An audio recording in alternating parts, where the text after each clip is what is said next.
news! International netizens debate about cultural appropriation after Jackson sports dreadlocks in Pepsi ad.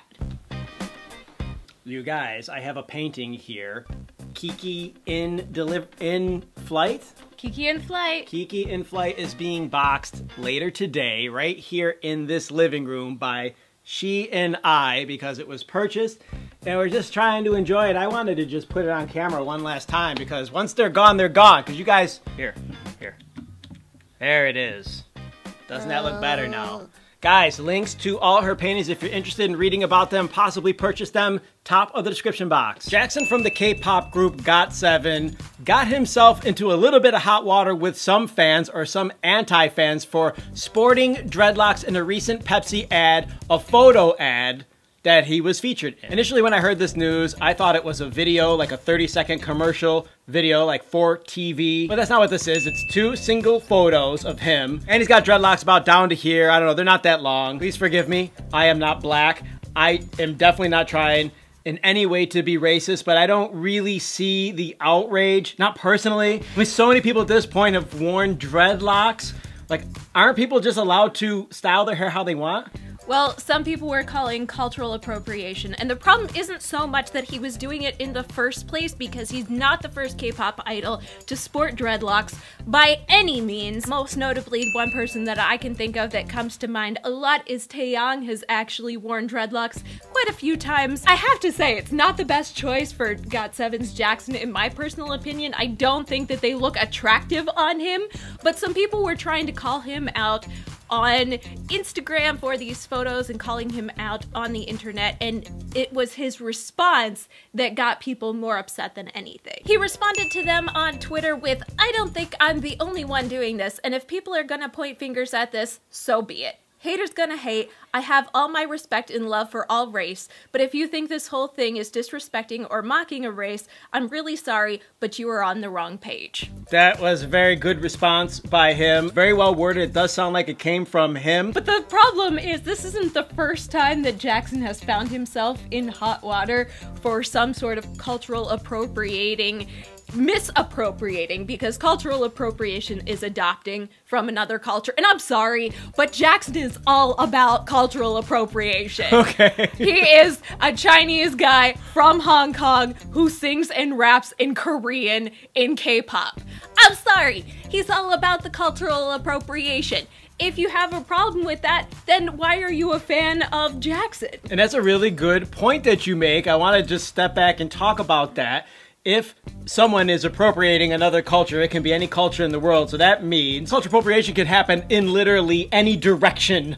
Not just, oh, you're appropriating black culture and using it, and then some people are going to get offended by that. That's kind of the easiest way to look at culture appropriation the way we know it. That's sort of the default position. But you don't really think of culture appropriation as the Chinese adopting Korean anything, especially if you're not Korean. And even if you are Korean, you're sort of like, yay, thank you for thinking that we're cool enough that you want to do something that we started or that we are a part of. That's sort of the way Koreans see things. I'll give you a perfect example of this. When we started YouTube, copyright was very, very strict on YouTube. So sticking in a photo of a particular Korean person always seemed risky. When we made lots of YouTube videos on 2012, 2013, I was always very nervous about this.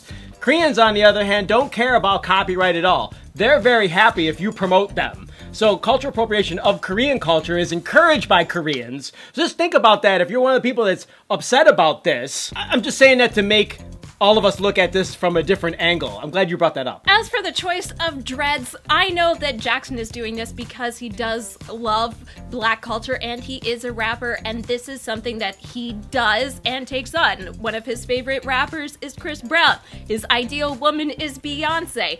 Like, he really likes this culture. I understand people were trying to educate him, and I don't necessarily think that it was the right choice. I don't even know if he had full choice on his actual hairstyle, because it is an advertisement. That's what I was thinking. For Pepsi, and Pepsi hasn't always been known for making the best culturally appropriate choices, especially in recent advertising. Well, and on top of that, if they can attract more people with something that's a little risque or scandalous like this, like how we're talking about Pepsi, benefits from that. And he's actually, in 2016, Jackson did an ad where they painted him all up in like navy blue paint, which actually some people were saying looked like it was blackface. Now, he actually did blackface in 2015 and apologized for it.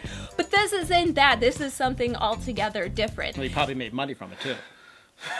He just posted on Instagram. The choice of dreads is actually kind of interesting. For me, it has to be a cultural appropriation to some degree because there are no historic dreads that I could find in China. Like in China and Chinese culture, they don't have a history of dreadlocks, unlike a lot of other cultures. Like for me, I have Germanic heritage. I could technically wear German traditional dreadlocks. It would not be like, I would not be culturally appropriating. Some people would claim that I would be, but technically I would be culturally appropriate.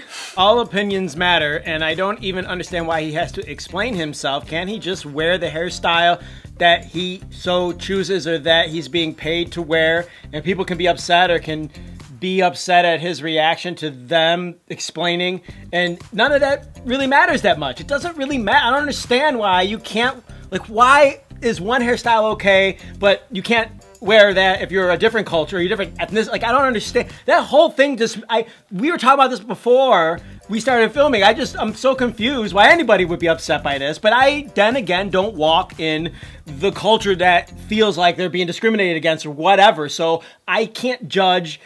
I can only judge from where I sit. This shit confuses me. Were you one of the haters trying to inform Jackson what he did wrong or what his response to people explaining? Was that you? Comments. Are you getting frustrated at him calling you a hater? Do you think that you were in the right? What are your thoughts on this one? Should Jackson have not worn that hairstyle? Do you think that he had any real say in this choice? Do you think that his comments in response were wrong? Do you think that he should have just said nothing and let it blow over? What are your thoughts? And do you think Jackson's a racist? Comments down below. Click the like button. Thank you so much for supporting us here at Hallyu Back. Click the bell for notifications. Check out the link to Kgal, and don't forget to subscribe for more Hallyu Back news. That's it. We're out of here. Hasta luego.